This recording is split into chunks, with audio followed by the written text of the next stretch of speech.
Bonjour Gérard Haddad, Bonjour. vous publiez Monsieur Jean aux éditions Hémisphère. Quelle est la genèse de ce livre? Comment en êtes-vous arrivé à ce livre?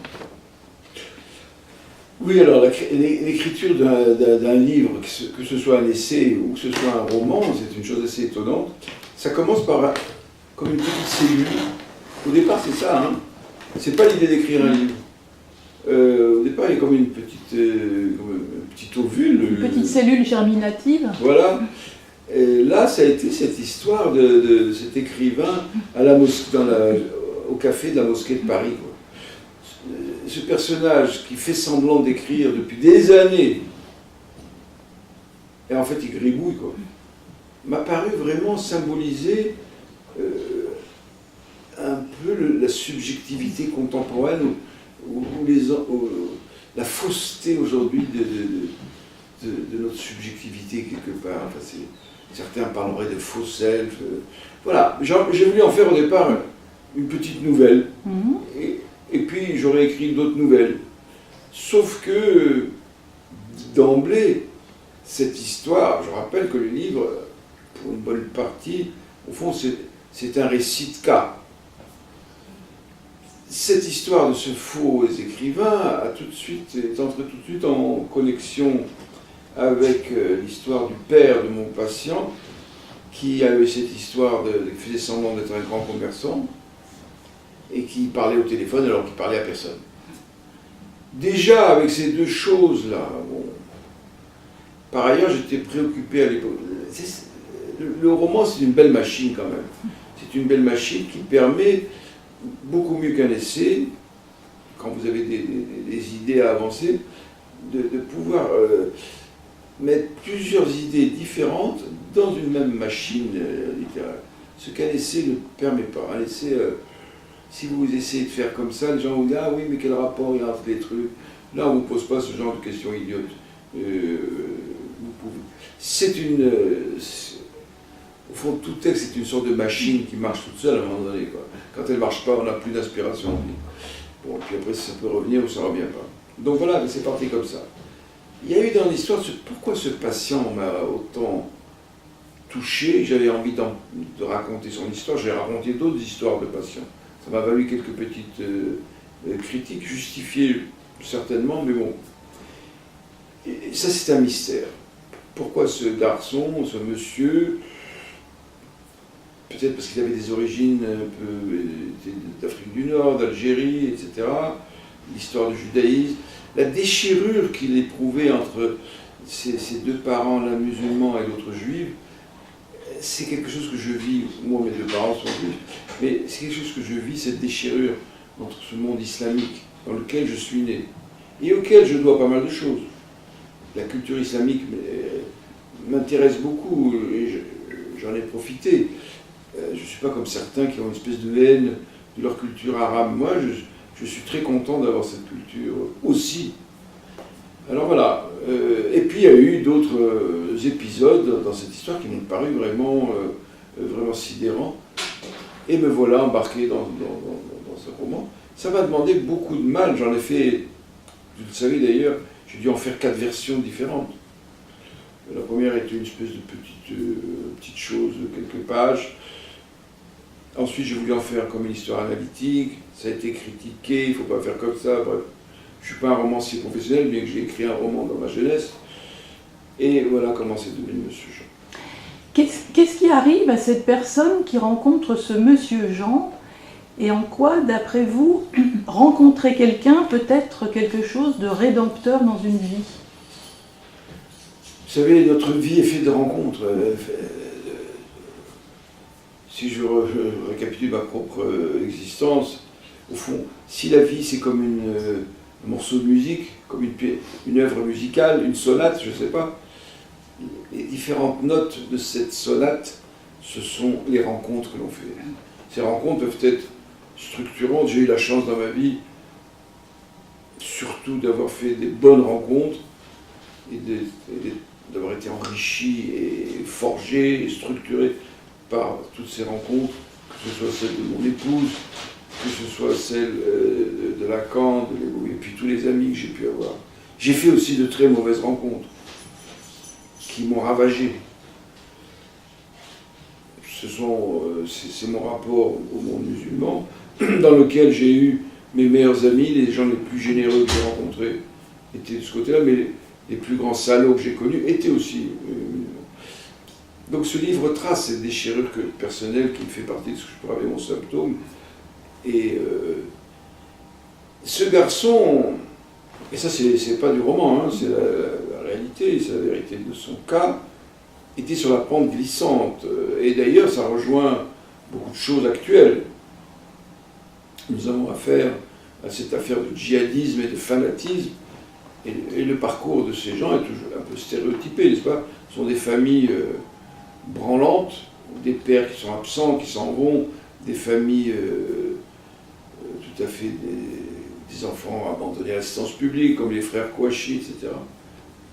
Et ils deviennent délinquants, ils vont en prison, ils se radicalisent, comme on dit, un mot que je pense faux, ils se convertissent, si vous voulez, ou ils se fanatisent, et ils deviennent des fanatiques, des terroristes.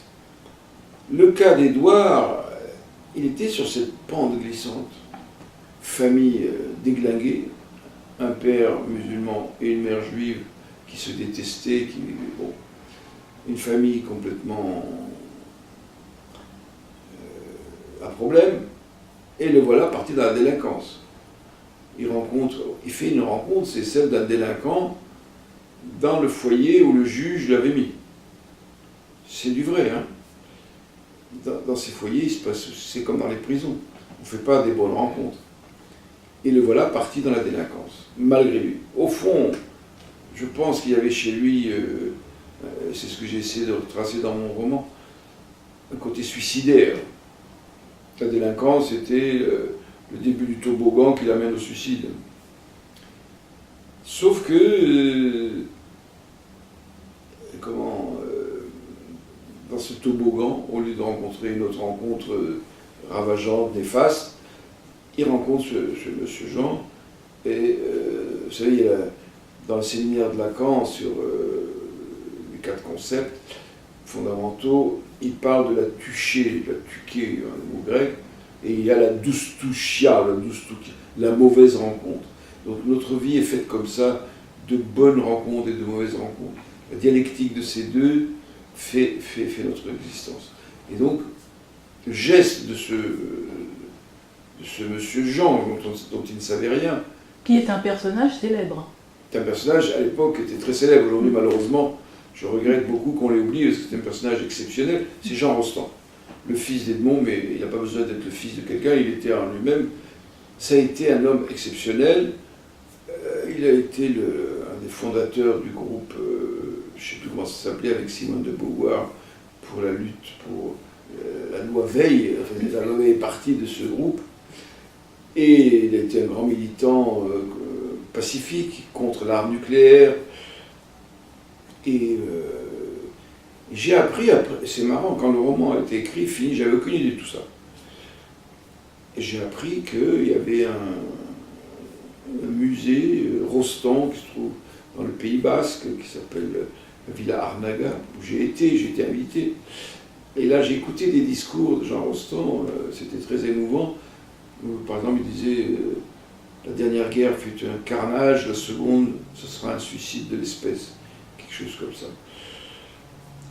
Et il s'avère que l'histoire de mon Édouard,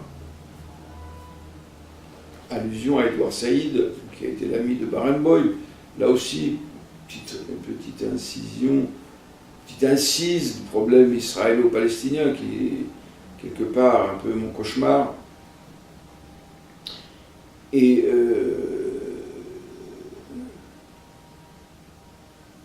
c'est ce qui arrive en fait à cet Édouard. J'ai appris par vous et puis par d'autres, par mon ami le professeur Sicard, que c'était habituel chez lui. Il recevait le dimanche un peu tous les bras cassés, il les recevait chez lui. Je pense que des hommes comme c'est un saint laïque, on pourrait dire, l'idéal de Camus du saint laïque, c'est Jean Rostand. Malheureusement, il n'a pas eu de descendant. Il a eu un fils, enfin c'est une histoire un peu triste, c'était un homme exceptionnel, et des gens comme ça, malheureusement, ne courent pas les rues. Bon, moi, j'ai eu la chance d'en rencontrer un, dans la personne de Lacan, à un moment difficile de ma vie, et qui a changé totalement mon existence. Pourquoi, d'après vous, ce qui se passe dans ce livre, qui est l'illustration du transgénérationnel, pourquoi ce transgénérationnel est-il si rigoureux, si implacable? Je ne sais pas si c'est le mot transgénérationnel, j'aime pas trop. Vous savez, dans la théorie lacanienne, n'est-ce pas, la doctrine de Lacan, la psychose, prenons le cas de la psychose, elle est le résultat de 3 générations. Ce n'est pas une histoire génétique, c'est des histoires de famille. Pour faire un psychotique ou un délinquant, il faut 3 générations. C'est ce que j'ai illustré au fond dans ce livre. Un père, et là je suis dans le roman, un père qui rejette un grand-père qui est dans la tradition, un père qui rejette cette tradition, et puis une fille, etc. Et la 3e génération, ça devient un délinquant qui va être sauvé. J'ai été très marqué, moi aussi, par des livres de Camus. C'est l'histoire de la chute, au fond. Une chute épouvantable, une chute qui est de plus en plus dans les abîmes, qui plonge de plus en plus bas, et la rédemption. Le thème de la rédemption, qui est un thème très chrétien, c'est un thème qui me touche beaucoup. Moi, je crois qu'il y a des chutes et des rédemptions. Je pense que dans le monde juif aussi, on reconnaît ça. Bon, c'est pas un thème majeur, mais après tout, voilà. Ce livre, c'est ça, chute et rédemption. Et l'amour. Bon, on m'a critiqué pour la dernière partie de mon livre, parce qu'on m'a dit, au fond, vous savez, dans la psychose, le délire, c'est pas la psychose elle-même. Ce qui est la vraie psychose, c'est ce qu'il y a avant. Freud disait que le délire, c'est une tentative de guérison. Le psychotique, c'est une sorte de mort psychique. Et le délire, c'est une renaissance, quoi. Donc, voilà, je ne sais pas trop. Quand on regarde un petit peu toute votre production, on s'aperçoit que vous tournez souvent autour du récit, du roman, du scénario même. Freud disait que ses études sur l'hystérie étaient de petits romans. Avez-vous, au fond de vous, un réel penchant pour la forme romanesque? Je ne sais pas si la forme romanesque, c'est la forme de raconter des histoires. Oui. Raconter des histoires, ça fait partie de ma culture orientale. Passons sur les 1001 nuits. Raconter des histoires. C'est quoi une histoire finalement? C'est l'incarnation de certaines idées. Ça, on pourrait reprocher ça un peu à Lacan d'avoir jamais produit un récit de cas. Freud, par contre, ils sont nombreux, c'est les récits de cas. Il y a des études sur l'hystérie. Bon, il va y avoir les cinq analyses, mais il y en a d'autres. Il y a l'histoire de l'homosexuel.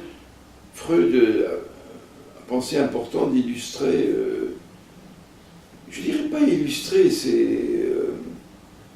c'est par des histoires que les choses viennent.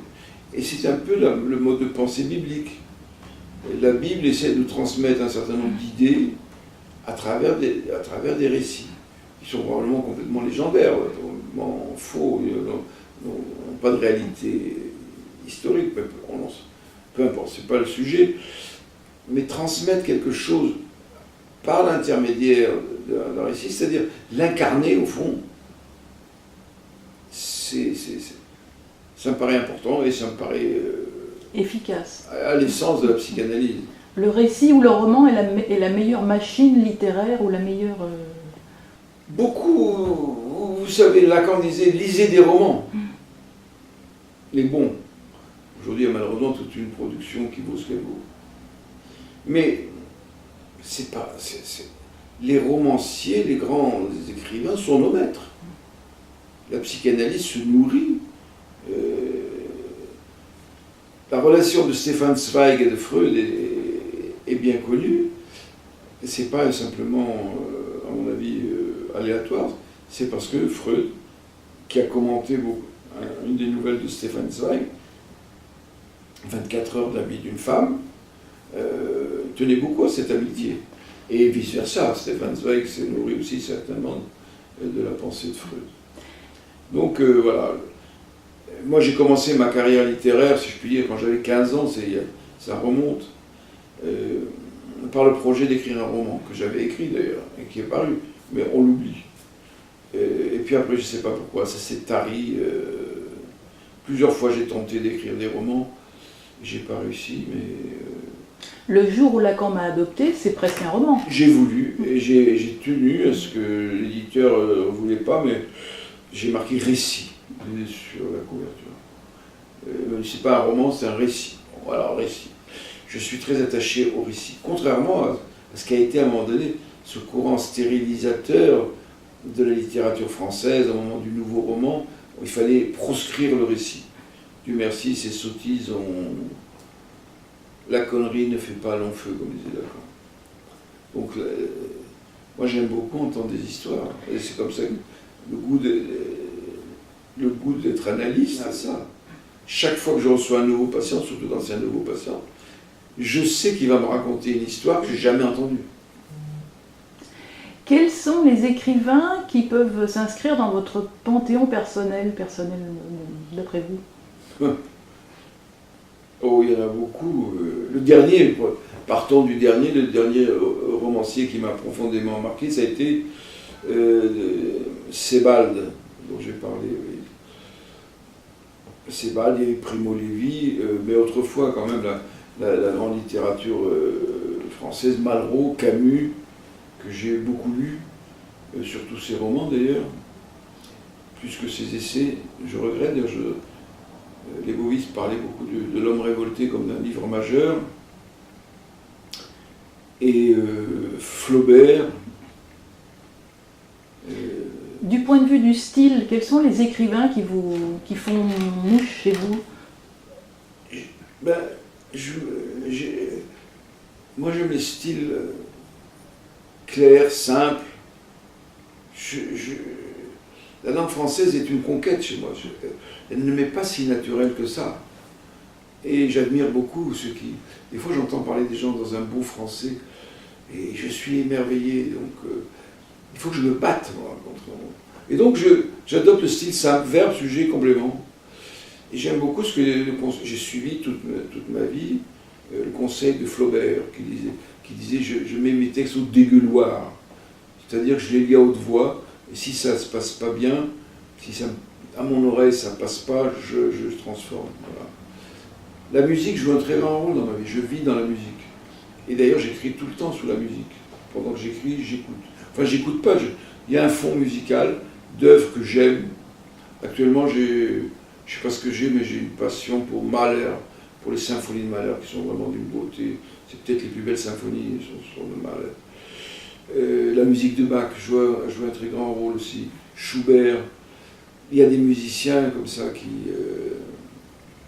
Schubert, ce côté désespéré en même temps si beau, enfin le trio, les sonates, les moments musicaux, tout ça sont des choses prodigieuses. Et j'essaye aussi de faire de la musique moi-même. C'est-à-dire j'essaie de jouer du piano. Je ne serai jamais pianiste. Mais toucher vraiment de près, il faut pratiquer les choses. Même si vous ne venez, jamais je ne jouerai vraiment du piano.